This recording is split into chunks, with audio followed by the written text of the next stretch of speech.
میں جس خطے کا نام لے رہا ہوں، جس خطے کے بارے میں اللہ کے رسول نے وہ بلند کلمات فرمائے، میں بچیوں کے حالات سنا ہوا ہے۔ میں جس زمانے میں مدینہ منورہ میں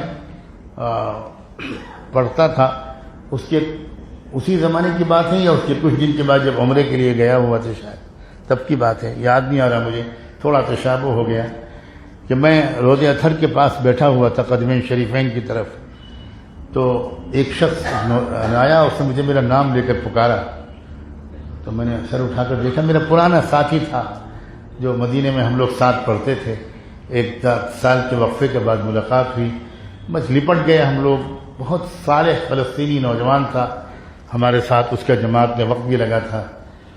تو اس نے کہا کہ میں تو دعا مانگتا ہوا آ رہا تھا، مجھے کسی نے بتایا تھا کہ تم آئے ہوئے ہو، اور دعا مانگتا ہوا آ رہا تھا کہ کہیں ملاقات ہو جائے، اللہ مجھے ایک بہت ضروری بات کرنی ہے اور ابھی کرنی ہے۔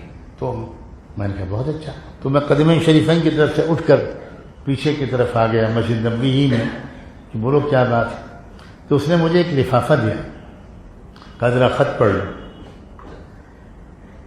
تو خط جو تھا اس لڑکی کا خط تھا اس کے نام، جس کے ساتھ اس کی منگنی ہوئی تھی، رشتہ طے ہوا تھا اور چند مہینے کے بعد نکاح ہونا تھا۔ تو اس لڑکی نے اس منگیتر کو اپنے گھر والوں کے ہاتھ خط بھیجا۔ خط میں کیا لکھا تھا میں حیران رہ گیا۔ اس نے لکھا تھا کہ ہمارے فلاں شہر میں یہ صورتحال ہے، اتنا ایسا یہ ہو رہا ہے، یہ ہو رہا ہے، یہ ہو رہا ہے، لڑکیوں کی عزتیں لوٹی جا رہی ہیں، یہ ہو رہا ہے، وہ ہو رہا ہے، پردے پہ پابندی لگا دی گئی، برقع پہن کے نہیں آ سکتے۔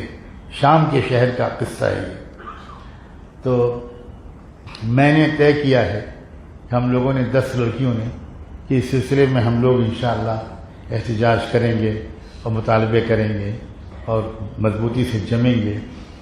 تو جو حکومت کا اس وقت رویہ چل رہا ہے اس میں ہو سکتا ہے کہ وہ گولی چلا دیں، اور اس سے پہلے ایسا ہو بھی چکا ہے، پچھلے مہینے یا فلاں مہینے میں 3 لڑکیاں شہید ہو چکی ہیں۔ لیکن میں چاہتی ہوں کہ میں اس معاملے میں پیچھے نہ رہوں۔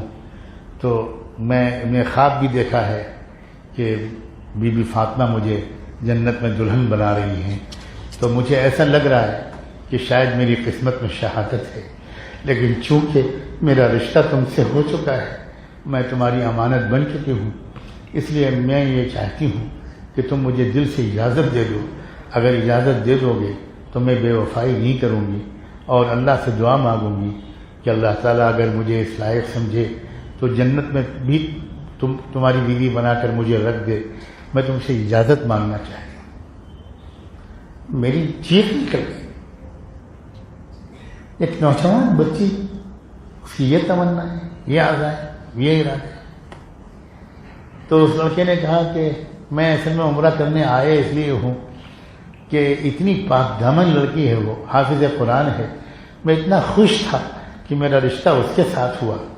اب یہ خط آیا تو میں بے چین ہو گیا، اور میں نے یہی سوچا کہ میں مکہ مدینے جا کے دعا مانگوں اور یہ کہوں کہ اللہ مجھے رہبری کر دے کہ میں کیا جواب دوں۔ میں منع کرتے ہوئے ڈر رہا ہوں کہ کہیں میں گنہگار نہ ہوں، اجازت دینے کی بھی ہمت نہیں ہو رہی کہ میں کیا کروں کہ اتنا اچھا رشتہ ہوا تھا اور یہ میں اس سے محروم ہو جاؤں گا۔ تو یہاں جب میں اترا، فلاں جگہ ٹھہرا، کسی نے بتایا تم آئے ہوئے ہو۔ میرا اور بہن کا بہت گہرا تعلق تھا، بہت صالح لڑکا تھا، ہم دونوں 2 سال ایک کمرے میں رہے، تو مل گئے تم۔ اب میں تم پر چھوڑتا ہوں، تم استخارہ کر کے جو جواب دو گے میں وہی جواب منظور کروں۔ میں صرف یہ بات آپ تک پہنچانا، میں یہ نہیں کہہ رہا ہوں کہ آپ ہم لوگوں کا یہ اسٹیج آ گیا، لیکن میں کہنا ہی چاہ رہا ہوں کہ ہمارے اندر کیا جذبات ہونے چاہیے، کیا تمنائیں ہونی چاہیے، کیا حوصلے ہونے چاہیے، کیا ہمارے ارمان ہونے چاہیے۔ ہمارے اکابر نے ان سارے میدانوں میں کام کیا ہے اور بڑی اونچی مثالیں قائم کی ہیں۔ بس میں آخر میں صرف اتنا جملہ کہہ کر اپنی بات ختم کروں گا، صرف اتنی بات، اتنی مختصر سی بات، اللہ کے واسطے، اللہ کے واسطے میرا بس چلے تو میں تو آپ میں سے ایک ایک کے پاس الگ الگ پہنچوں، آپ کے گھر پہ پہنچوں، آپ کی دکان پہ پہنچوں، آپ کے دفتر میں پہنچوں اور فقیر کی طرح آپ سے یہ خوشامد کروں کہ اپنے اندر اور تبدیلی لائی.